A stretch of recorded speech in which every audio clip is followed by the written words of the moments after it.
Stock market and real techniques यानी कि smart जानो चैनल पर आपका स्वागत है दोस्तों। यदि आप इस चैनल पर पहली बार विजिट कर रहे हैं तो प्लीज लाइक, शेयर और सब्सक्राइब कीजिए।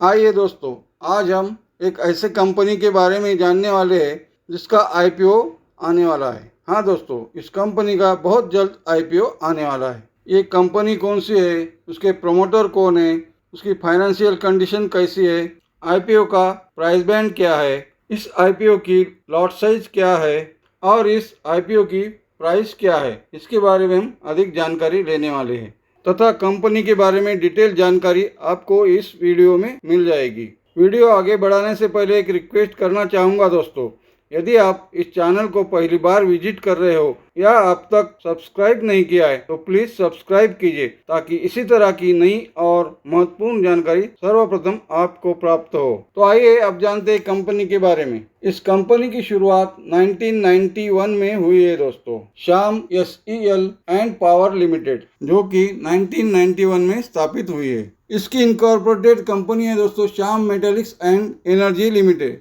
जिसकी स्थापना 2002 में हुई है। इसी कंपनी का आईपीओ आने वाला है। ये एक मेटल प्रोड्यूसर कंपनी है दोस्तों। लॉन्ग स्टील प्रोडक्ट्स इस कंपनी का मुख्य प्रोडक्ट है, यानी कि मेन प्रोडक्ट है। ये कंपनी इंडिया की लीडिंग मेटल प्रोडक्शन करने वाली कंपनी है दोस्तों। फरवरी 2021 के सर्वे अनुसार ये कंपनी भारत की सबसे बड़ी फेरो एलॉयज प्रोड्यूस करने वाली कंपनी है। स्पोन आयरन का निर्माण करने वाली ये भारत की चौथे नंबर की कंपनी है दोस्तों। तो आइए आप जानते हैं इस कंपनी के मैनेजमेंट के बारे में। मिस्टर महावीर प्रसाद अग्रवाल इस कंपनी के चेयरमैन हैं। 6 अप्रैल 2018 से मिस्टर महावीर प्रसाद अग्रवाल इस कंपनी के डायरेक्टर है। इनकी एक सब्सिडियरी कंपनी है जो कि एसएसपीएल के नाम से जानी जाती है। उस कंपनी के फाउंडर तथा डायरेक्टर मिस्टर महावीर प्रसाद अग्रवाल है। मिस्टर ब्रिजभूषण अग्रवाल इस कंपनी के वाइस चेयरमैन तथा मैनेजिंग डायरेक्टर है। मिस्टर संजय कुमार अग्रवाल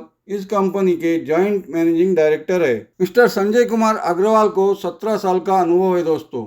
14 जुलाई 2014 से मिस्टर दीपक कुमार अग्रवाल इस कंपनी के होल टाइम डायरेक्टर है। 10 अप्रैल 2009 से मिस्टर देव कुमार तिवारी इस कंपनी के ऑपरेशंस डायरेक्टर है। 7 मार्च 2013 से भगवान शाह इस कंपनी के होल टाइम डायरेक्टर है। तो इस तरह से दोस्तों हमने कंपनी के मैनेजमेंट के बारे में जानकारी ली है। तो आइए अब जानते हैं कंपनी के बिजनेस के बारे में। ये कंपनी क्या बिजनेस करती है, इसके कस्टमर्स कौन से हैं, इसके बारे में अब जानकारी लेते हैं। ये कंपनी अपना माल इंस्टीट्यूशनल कस्टमर तथा रिटेलर को भी बेचती है। जिंदाल स्टेनलेस लिमिटेड, रिमझिम इस्पात लिमिटेड, ये इस कंपनी के डोमेस्टिक कस्टमर है। तो आइए अब जानते हैं इस कंपनी के इंटरनेशनल कस्टमर कौन से है। Norcom DMCC, Norcom limited, POSCO international corporation, world metals and alloys, Traxys north America LLC, JM global resources तथा विजयश्री स्टील प्राइवेट लिमिटेड,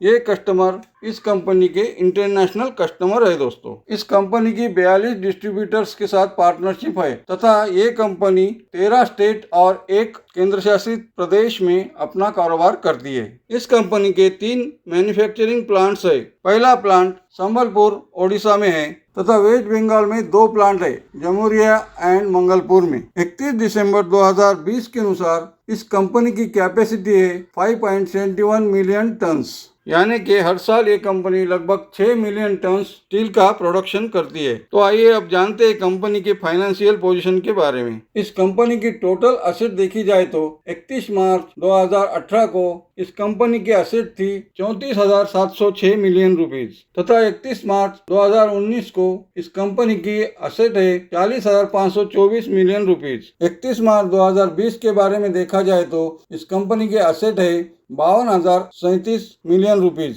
तथा 31 दिसंबर 2020 के बारे में देखा जाए तो इस कंपनी की एसेट है 51,051 मिलियन रुपीज। तो आइए अब देखते हैं इस कंपनी के रेवेन्यू के बारे में। 31 मार्च 2018 को इस कंपनी का रेवेन्यू है 39,203 मिलियन रुपीज तथा 31 मार्च 2019 को देखा जाए तो इस कंपनी का रेवेन्यू है 46,845 मिलियन रुपीज और 31 मार्च 2020 का रेवेन्यू है 43,953 मिलियन रुपीज तथा 31 दिसंबर 2020 का रेवेन्यू है 39,956 मिलियन रुपीज। तो आइए अब जानते हैं सबसे महत्वपूर्ण बात, जो कि प्रॉफिट आफ्टर टैक्स है। इस कंपनी का 31 मार्च 2018 को प्रॉफिट आफ्टर टैक्स है 5,280 मिलियन रुपीज और 31 मार्च 2019 का प्रॉफिट आफ्टर टैक्स है 6,367 मिलियन रुपीज। 31 मार्च 2020 के बारे में देखा जाए तो इस कंपनी का प्रॉफिट आफ्टर टैक्स है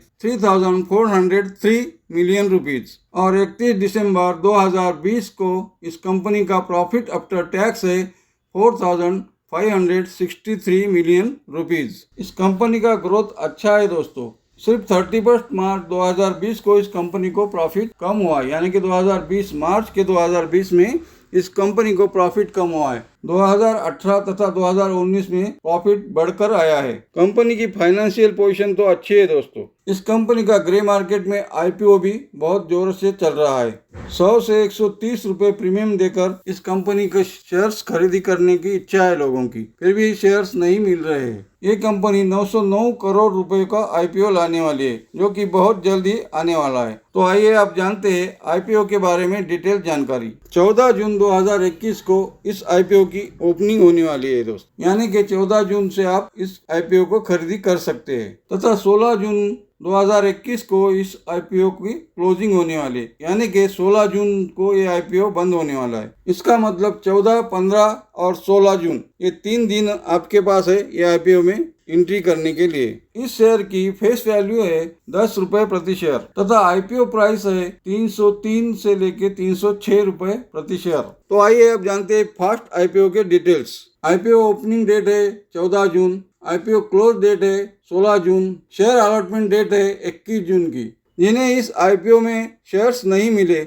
उनके पैसे वापस करने की डेट है जून 22 और जिनको शेयर्स मिले हैं उनके डीमैट अकाउंट में ये शेयर आएंगे जून 23 को तथा इस आईपीओ की लिस्टिंग होगी जून 24 को। तो आइए आप जानते हैं इस आईपीओ की लॉट साइज क्या है। 45 शेयर्स का एक लॉट है और एक लॉट आपको परचेस करना ही होगा, जिसकी कीमत होगी 13,770 रुपये, यानी कि कम से कम आपको 13,770 रुपये इसमें इन्वेस्ट करने होंगे। ज़्यादा से ज़्यादा आप 14 लॉट ले सकते हो, जो कि 630 शेयर्स का है और उसकी कीमत होगी 1,92,780 रुपये। हाँ दोस्तों, 14 लॉट की कुल कीमत होगी 1,92,780 रुपीज।